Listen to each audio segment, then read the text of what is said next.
నమస్కారం, welcome to I dream. ధర్మ మార్గం విత్ విజిత కార్యక్రమానికి స్వాగతం.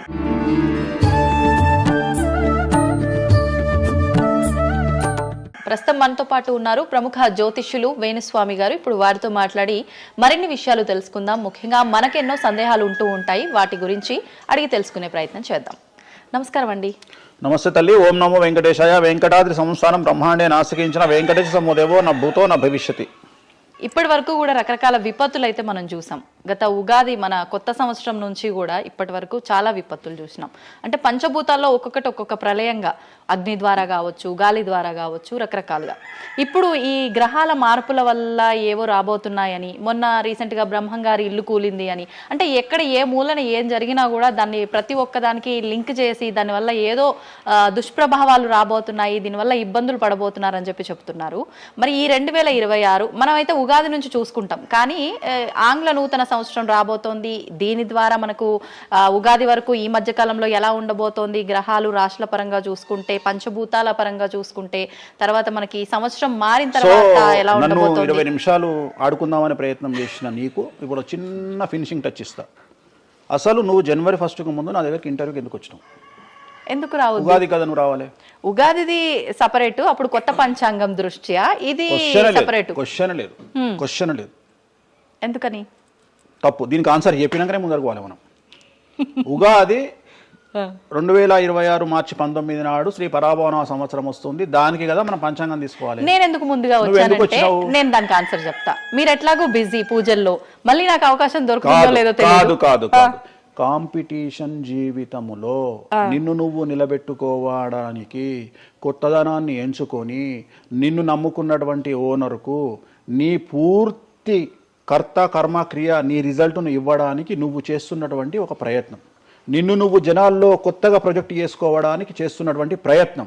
అదే ప్రయత్నం వేణుస్వామి చేసిండు కామాఖ్య విషయం. అమ్మా ఇట్లొచ్చారా? అర్థమైందా? కాబట్టి జనాల్లో కొత్తదానంలో కొత్తగా వస్తే నువ్వు గదే యాంకరింగ్ నేర్చుకున్నావు, గాయన గదే అడ్వకేట్ చదువుకుండు, గా టీవీ ఛానల్ గదే చేసింది. మరి గా టీవీ ఛానల్ ఏమో ప్రైమ్ టైమ్ స్లాట్ 2 లక్షలు ఎట్లా పోతుంది? పనికి వాళ్ళ చిన్న ఛానల్ 2000 ఎందుకు పోతుంది అంటే, వాళ్ళు కష్టపడడానికి వాళ్ళు చేసిన స్టింగ్ ఆపరేషన్లు కావచ్చు, వాళ్ళు జీవితాన్ని నాశనం చేసిన విధానం కావచ్చు, వాళ్ళకి ఆ పేరు వచ్చింది. సో అట్లనే వేణుస్వామి కష్టపడి ఈ స్థాయికి రావడానికి వేణుస్వామికి అంటూ ఒక బ్రాండ్ ఉన్నది. సో రెండవది, ఇదే సంవత్సరం ఇదే ఛానల్లో 2025 శివ అనే ఒక యాంకర్ కు నేను ఇంటర్వ్యూ ఇచ్చిన. అందులో చాలా విషయాలు చెప్పిన. ఏమేం చెప్పినా, ఈ సంవత్సరము రైలు ప్రమాదాలు ఎక్కువ అని చెప్పిన, విమాన ప్రమాదాలు ఎక్కువ అని చెప్పిన. చెప్పంగా వెనకకించి వచ్చి వీరికి పని పాట లేదు, వీడు పొద్దుగా లేస్తే నెగిటివే మాట్లాడతాడు అని తిట్టిరు నన్ను. మరి అయినప్పుడు ఒక్కడన్నా పెట్టడేంద్రా? పెట్టాలే కదా. ఎందుకు పెట్టారు అంటే, చివరికి జ్యోతిష్యం చెప్పుకునే స్వేచ్ఛ కూడా మా బొందకు లేకుండా చేసిరు. జ్యోతిష్యంలో అరే ఇప్పుడు నా సొంత కవిత్వం కాదు, ఎవరిని అడిగినా చెప్తారు. ఈ సంవత్సరం గురువు అధిపతి కమాండర్ కేతువు అన్ని క్లియర్గా ఉన్నాయి. కేతువు అంటే మోక్షకారకుడు, భక్తికారకుడు. ఈ సంవత్సరం 2026లో ఎక్కడైతే జనాలు గుమిగూడు ఉంటారో అక్కడ ప్రాబ్లమ్స్ వస్తాయి. అది రేపు జరగబోయేటువంటి పుష్కరాలు కావచ్చు, రేపు జరగబోయే సమ్మక్క సారక్క పండగ కావచ్చు, లేకపోతే దేవాలయాల్లో ముక్కోటి ఏకాదశి కావచ్చు, ఎక్కడైతే భక్తి భావం ఉంటుందో అక్కడ చాలా పెద్ద పెను ప్రమాదాలు, సంచలనాలు జరుగుతాయని శాస్త్రం చెప్తుంది. శాస్త్రం చెప్పినప్పుడు ఆ శాస్త్రాన్ని వేణుస్వామి చెప్తున్నాడు. దీన్ని కూడా తప్పు తీసుకుపోయి వేణుస్వామి ఏలినాడు శని నడుస్తుంది మేషరాశికి, మేషరాశి బాగుండదు అని చెప్పాలి, కానీ మేషరాశి సూపర్ స్టార్లు అవుతారని నేనెందుకు చెప్తా అంటే, ఒక చూసినా వేణుస్వామి మన ఒక ఆమె నేను మీనరాశి బాగాలేదంటే మీనరాశికి బాగాలేదని చెప్తున్నా వేణుస్వామి ఎట్టడే ఎప్పుడు వేణుస్వామి అని ఇట్లా ఊతుంది, ఇట్లనే ఊతుంది ఆమె, ఇట్లనే అంటుంది వేణుస్వామి చెప్పిండు అని తిట్టింది. నువ్వు నమ్మవమ్మా, ఆమె అమెరికా నుండి పంచుప్రభాకర్ అని ఒక ఆయన ఉంటాడు, ఆయన తిట్టిండమ్మా ఆ బూతులు భగవంతా, నేనైతే తెల్లారి చచ్చిపోతుండే. అంటే వాళ్ళిద్దరికి ఫైటింగ్ జరిగి గదే మీనరాశి అని చెప్తున్నాను నేను. ఆమె మీనరాశి అంట, గదే మీనరాశి అంటున్నాను. అంటే నేను చెప్పేది అదే. నేను చెప్పేది ఫస్ట్ శనీశ్వరుడు కాదు, శనేశ్వరుడు. శనీశ్వరుడు అని ఎందుకు వచ్చింది అంటే, ఒకరోజు శని శంకరుడు ఇద్దరు కలిసినప్పుడు శంకరుడు శనిని అడుగుతాడు, ఏందా నేను చూస్తే పెద్ద అందరు భయపడుతున్నారు, చాలా పెద్ద పెద్ద వాళ్ళు భయపడుతున్నారు, నువ్వు తోపు తురుమట కదా అంటాడు. అంటే నేను తోపు తురుమా కాదా, రేపు చెప్తా నీ సంగతి అంటాడు. ఎవరు? శని ఈశ్వరుని అంటాడు. అంటే ఏంది అంటే, రేపు నీ టైం వచ్చింది, నీ సంగతి ఏందో చెప్తా అంటాడు. అంటే తెల్లవారి పొద్దున సూర్యోదయానికి శంకరుడు పోయి ఒక చెట్టు తొర్రలో దాచుకొని సాయంత్రం సూర్యాస్తమయం వరకు చెట్టు తొర్రలోనే ఉంటాడు. ఉండి బయటకు వస్తాడు. బయటకు వచ్చిన తర్వాత శని ఎదురుపడితే నన్నేమో చేస్తా అన్నావు కదా, ఏం చేసినావు అంటాడు. అంటే నువ్వు లయకారకుడివి, ప్రపంచాన్ని శాసిస్తావు, ముల్లోకాలను శాసిస్తావు, అట్లాంటి నిన్ను తీసుకుపోయి సూర్యోదయం నుండి సూర్యాస్తమయం దానిక చెట్టు త్వరలో దాచిపెట్టిన, ఇంతకంటే నేను చేసేదే ఉంది అంటాడు. ఆట మొదలు పెట్టేశాడు అక్కడ ఆల్రెడీ. అప్పటి నుండి ఆయనకు శనీశ్వరుడు అని పేరు వచ్చింది. Okay okay. సో ఇది జరిగింది శంకరుడికి కూడా జరిగింది, రాముడికి కూడా జరిగింది. సో ఏలినాటి శని పీరియడ్లో, షష్టమ శని పీరియడ్లో బాధలు పడేటువంటి పరిస్థితి ప్రతి ఒక్కళ్లకు ఉంటుంది. రెండవసారి ఏలినాటి శనిలో మరీ దరిద్రంగా ఉంటుంది. కలియుగంలో దాని తీవ్రత చాలా ఎక్కువగా ఉంటుంది. కలియుగంలో ఫిజికల్ కంటే మానసికమైన దెబ్బలు చాలా ఎక్కువగా ఉంటాయి. జనాలు కొట్టే దెబ్బలు చాలా ఎక్కువగా ఉంటాయి. నరఘోష వల్ల తినే దెబ్బలు చాలా ఎక్కువగా ఉంటాయి. కలియుగ దైవమైనటువంటి వెంకటేశ్వర స్వామి వారికే ఎన్నో రకాల పూజలు చేసి దిష్టి తీయడానికి ప్రయత్నం చేస్తున్న సందర్భంలో ఆఫ్టర్ ఆల్ మానవుల మనమింత.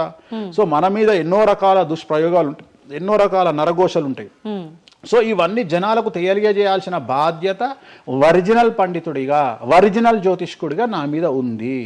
సో సొంత కవిత్వము జనాలకు పాజిటివ్గా చెప్పడానికి నేనేమి ఏమో అంటారు కదా, వ్యక్తిగత ఏదో అంటారు వాళ్ళను, వ్యక్తిగతంగా కౌన్సిలింగ్ ఇచ్చేటువంటి వాడిని కాదు నేను.